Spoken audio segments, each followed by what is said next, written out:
ini mau menjelaskan tentang perhitungan persamaan dasar akuntansi yang telah ditugaskan di pertemuan sebelumnya, di mana harta sama dengan utang plus modal. Harta sama dengan utang plus modal. Utang sama dengan harta dikurangi modal. Modal sama dengan harta dikurangi utang. Selanjutnya saya jelaskan penghitungan persamaan dasar akuntansi. Kita lihat di sini Ibu mau menjelaskan tentang perhitungan persamaan dasar akuntansi sebagai contoh. Kita lihat pada tanggal 1 Desember Nyonya Vira menyerahkan uang tunai sebesar 20 juta rupiah.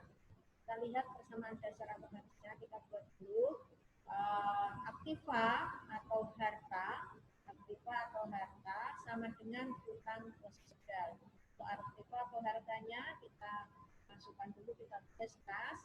Piutang dagang, perlengkapan, peralatan, ini nanti nama-nama akun yang dibutuhkan dalam menghitung persamaan dasar akuntansi untuk utang dan modal.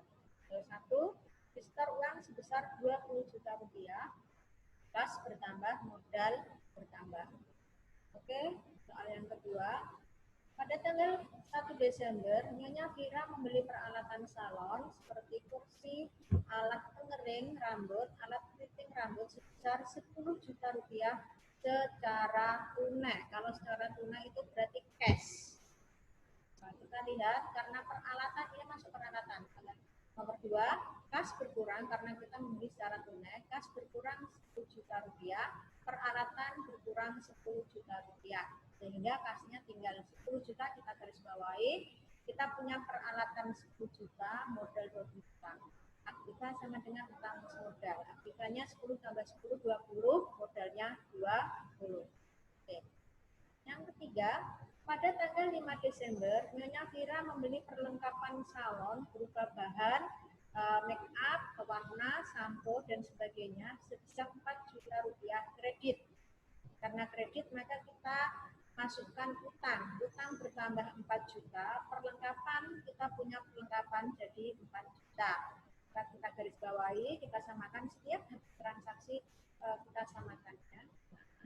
Ini 10 juta kasnya, perlengkapan 4 juta, kita punya peralatan 10 juta, utang 4 juta, dan modal 2 juta rupiah.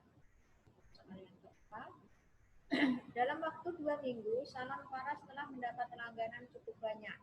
Sebagai promosi, mereka diberi pelonggaran membayar sejumlah 1.500.000 rupiah. Jadi punya penghasilan pendapatan 1.500.000 rupiah, tetapi belum membayar, maka kita punya piutang. Piutang itu uang kita yang dipinjam oleh orang lain atau perusahaan lain. Kalau utang itu kalau kita pinjam. Kita membedakan ya anak-anak antara utang dan piutang. Kita garis bawahi, kas 10 juta, kita punya utang 1.500.000, perlengkapan 4 juta, peralatan 10 juta, utang 4 juta, dan modal berkurang. Modalnya bertambah 1.500.000 menjadi 21.500.000. Oke. Yang kelima, pada tanggal 10 Desember, Nyonya Vira membayar utang sebesar 2 juta rupiah, utang atas perlengkapan. Maka kita lihat, utangnya berkurang 2 juta. Tadinya utangnya 4 juta, maka berkurang 4 juta. Utangnya tinggal 2 juta. Oke.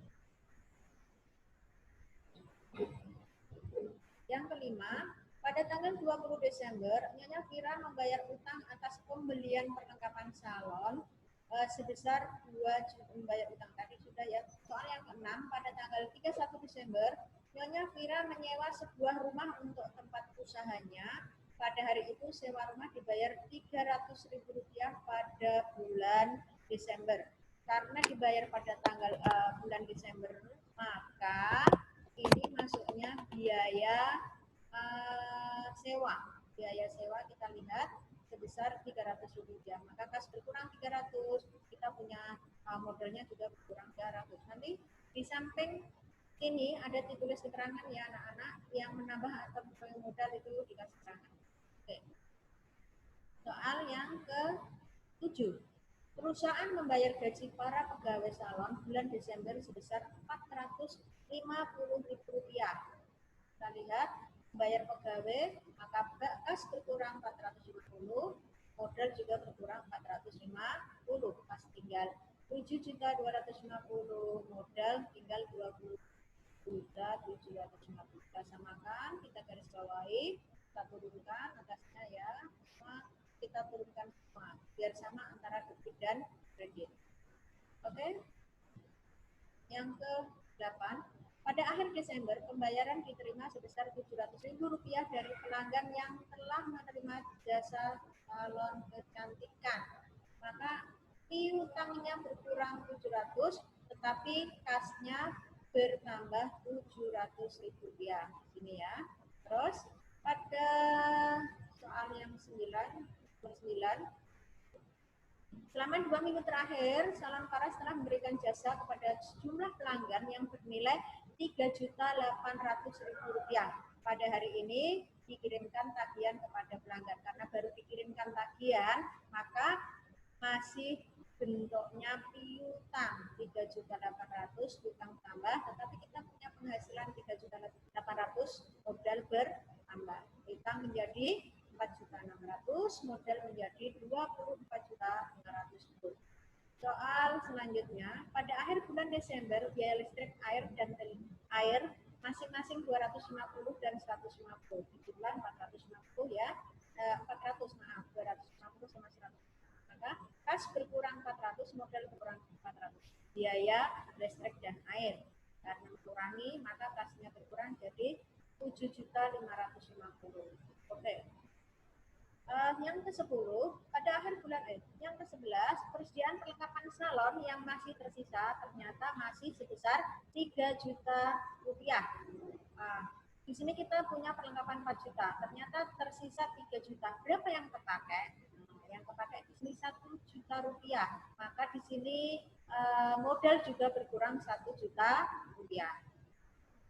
Yang terakhir, Nyonya Vira mengambil untuk keperluan pribadi atau biasa disebut prive sebesar Rp600.000. Maka kas berkurang 600, modal berkurang Rp600. Kita samakan, kita garis bawahi, kita samakan.